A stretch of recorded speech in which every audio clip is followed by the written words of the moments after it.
तर मित्रांनो, तुमच्या आयुष्यामध्ये आहे ना, कधी कधी असं तुम्हाला विचार येईल किंवा अशी फेज येईल की जिथे तुम्हाला वाटेल माझ्याकडून काय कमी तर नाही राहिली, किंवा तुम्हाला असं वाटेल की तुमच्या आजूबाजूची लोक आहेत ती जी खूप पुढे जात आहेत आणि तुम्ही आहात तिथेच आहात, उलटा अजून मागे मागे पडताय.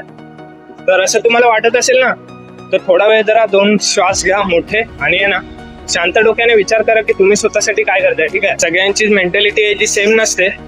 आता कसं ते सांगतो तुम्हाला बघा.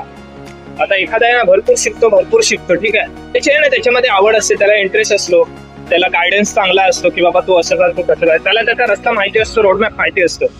पण आहे ना, काय लोकांना, तुमच्या आमच्यासारख्या लोकांना तसं नसतं.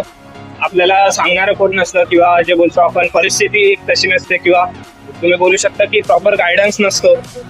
आणि जर माणसाची परिस्थिती जर तेवढं हँडल करण्याची नसेल ना, एक परिस्थिती मीन्स काय की बाबा आता एखादा तुम्हाला कोर्स करायचा आहे, काय मोठं शिकायचं आहे, तर त्याच्यासाठी भाई आर्थिक परिस्थिती पण तुमची प्रॉपर पाहिजे ना.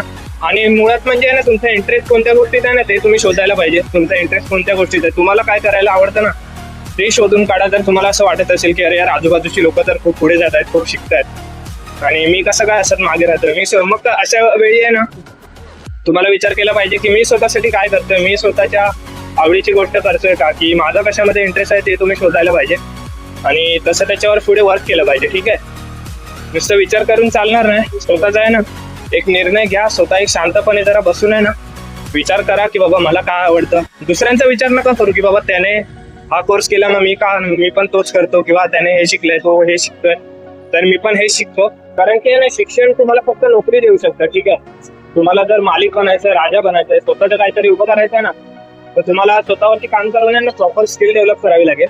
तर आय होप माझा मेसेज तुमच्यापर्यंत पोहोचला असेल मला काय बोलायचं. तर हार मानू नका, करत राहा, प्रयत्न करत राहा. एक दिवस सक्सेस नक्कीच आपल्याकडे येईल. ठीक आहे, बाकी मी भेटतो तुम्हाला नेक्स्ट व्हिडिओ मध्ये.